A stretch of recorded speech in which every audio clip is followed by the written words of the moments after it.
नमो बुद्धाय दोस्तों। अब तक आपने वीडियोज में देखा कि भगवान बुद्ध ने अनेकों लोगों को प्रवज्ञा दी, अपने धम्म में स्थान दिया। दोस्तों, आज हम उससे आगे बढ़ते हैं और नया वीडियो मैं बना रहा हूँ। उसमें भगवान बुद्ध के जो उनने कहा, उनके कथन थे, उनके जो विचार थे, उन पर थोड़ा सा प्रकाश डालेंगे। भगवान बुद्ध ने कहा था कि मैं कोई मुक्तिदाता नहीं हूँ, मैं मार्ग प्रदर्शक हूँ, मैं मार्गदाता हूँ, मैं रास्ता दिखाता हूँ और उस पर चलना आप ही को है। अन्य धर्मों से हट करके भगवान बुद्ध ने अलग शिक्षाएं दी। अलग अन्य में धर्मों में जो उनके संस्थापक थे, उनने अपने आप को ईश्वरीय शक्तियों से भरपूर बताया और अपना स्थान भी सुरक्षित किया। लेकिन भगवान बुद्ध ने अपने आप को कभी भी ईश्वर या ईश्वर से संबंधित नहीं बताया। उन्होंने बल्कि ईश्वर की भर्त्सना की और ईश्वर के पद को ही ललकारा और उसका जो अस्तित्व था उसको ही समाप्त करने के लिए शिक्षाएं दी। तो दोस्तों, आज का हमारा जो वीडियो है वो होने वाला है बहुत ही अच्छा, और इस पर आप अंत तक बने रहिए, जिससे भगवान बुद्ध की शिक्षाओं से आप लाभ ले सकें। और आज की वीडियो का शीर्षक है भगवान बुद्ध ने कहा वह मार्गदाता है, मुक्तिदाता नहीं। दोस्तों, मेरी फिर आपसे वही प्रार्थना है, अगर वीडियो आपको अच्छा लगे तो लाइक कीजिए, चैनल को सब्सक्राइब कीजिए और सबसे ज्यादा वीडियो के अंत तक बने रहिए। तो वीडियो आज का शुरू करते हैं। भगवान बुद्ध ने कभी किसी को मुक्त करने का आश्वासन नहीं दिया। उन्होंने कहा वह मार्गदाता है, मोक्षदाता या मुक्तिदाता नहीं। भगवान बुद्ध का जो धम्म है वो इल्हामी नहीं है, यहाँ पर किसी ईश्वर या परमेश्वर का कोई स्थान नहीं है। तथागत बुद्ध ने कभी अपने को ईश्वर का दूत, खुदा का पैगंबर होने का दावा नहीं किया। यदि कभी किसी ने ऐसा समझा या बताया तो भगवान ने इसका स्वयं खंडन किया। सबसे महत्वपूर्ण बात यह है कि भगवान बुद्ध का धम्म एक आविष्कार है, एक खोज है। यह मानव के से जुड़े हुए विषयों का गंभीर अध्ययन का परिणाम है। जैसे होशियार घुड़सवार घोड़े को ट्रेनिंग देने से पहले उसके मुंह पर लगाम लगाकर उसे साधता है, फिर धीरे धीरे आगे का प्रशिक्षण देता है, उसी प्रकार भगवान बुद्ध कहते हैं, हे वामन, जिस व्यक्ति को धम्म की दीक्षा देनी होती है, तथागत उसे पहला पाठ ऐसे ही देते हैं, आओ आबुस, शीलवान बनो, सदाचार को जीवन में अपनाओ। उसे यह अच्छी तरह सिखाया जाता है कि जीवन में सदाचरण के महत्व को ठीक से जान लो और इसमें दृढ़ हो जाओ। आंखों के सामने जो कुछ दिखाई देता है उसके स्वरूप या वर्णन से मोहित मत हो, आसक्त मत हो, आकर्षित मत हो, तृष्णा पैदा मत होने दो। प्रवृत्ति जो तृष्णा पैदा होने की जो प्रवृत्ति है उस पर काबू रखो, संयम रखो।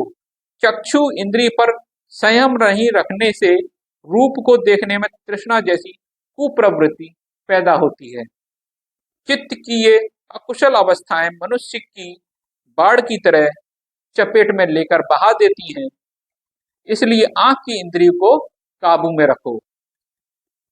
बहुत महत्वपूर्ण बात कही उन्होंने, कहा आंख की इंद्रिय को काबू में रखो। शरीर की 6 इंद्रियां हैं, आंख, कान, नाक, जीभ, त्वचा और मन।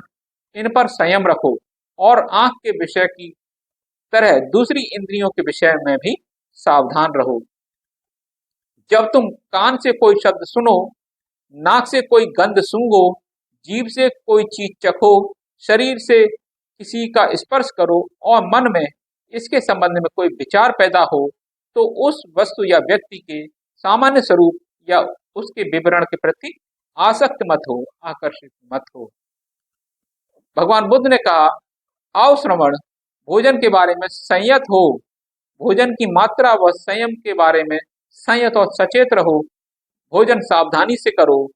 भोजन न स्वाद के लिए, न मजे के लिए, न मद व मनोरंजन के लिए, न शरीर को सुंदर बनाने के लिए करो, बल्कि शरीर की जरूरत के अनुसार स्वस्थ और सुरक्षित रहने के लिए, सम्यक जीवन जीने के लिए भोजन ग्रहण करो।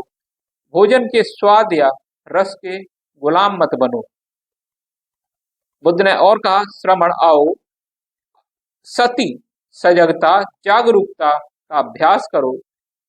दिन के समय चलते हुए, बैठे हुए सजग रहकर चित्त को एकाग्र कर क्रोध, मोह, लोभ, घृणा, तृष्णा जैसे विकारों को नष्ट कर चित्त को शुद्ध करो।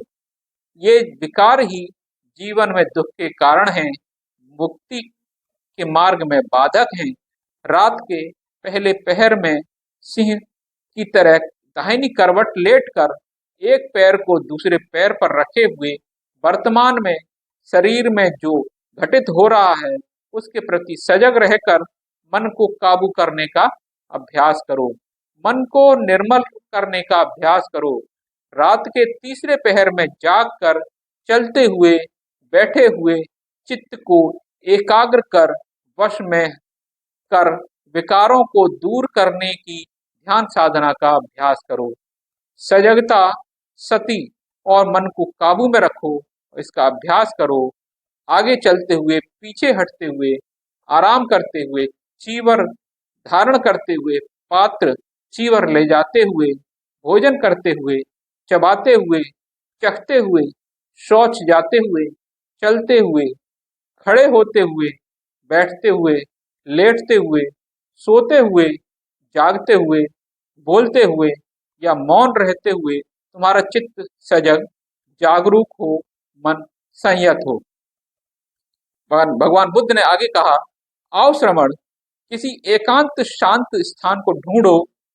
वन हो या किसी वृक्ष की छाया, कोई पर्वत हो या पर्वत की गुफा, शमशान हो या निर्जन घना जंगल हो, खुला आकाश हो या कोई भूसे का ढेर हो, वह शरीर को सीधा रखकर, पालथी लगाकर, चित्त को वश में कर, चित्त को शुद्ध करने के लिए ध्यान अभ्यास करता है। इस दौरान वह जीवन में हर क्षण सजग रहने, स्मृतिवान रहने के लिए चारों ध्यानों का अभ्यास करता है। कायानुपश्यना, वेदनानुपश्यना, चित्तानुपश्यना, धम्मानुपश्यना करता है। तो दोस्तों, भगवान बुद्ध ने कहा कि मैं कोई मुक्तिदाता, मोक्षदाता नहीं हूं, मैं आप ही की तरह इंसान हूं और मार्गदाता हूं।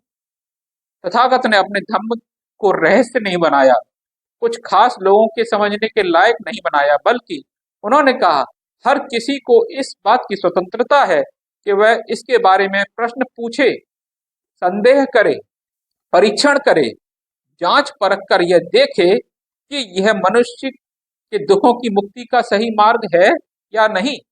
इतिहास में आज तक किसी भी दूसरे धर्म संस्थापक ने अपने धर्म को इस तरह से जांचने, परखने और परीक्षण की कसौटी पर कसने की खुली चुनौती नहीं दी।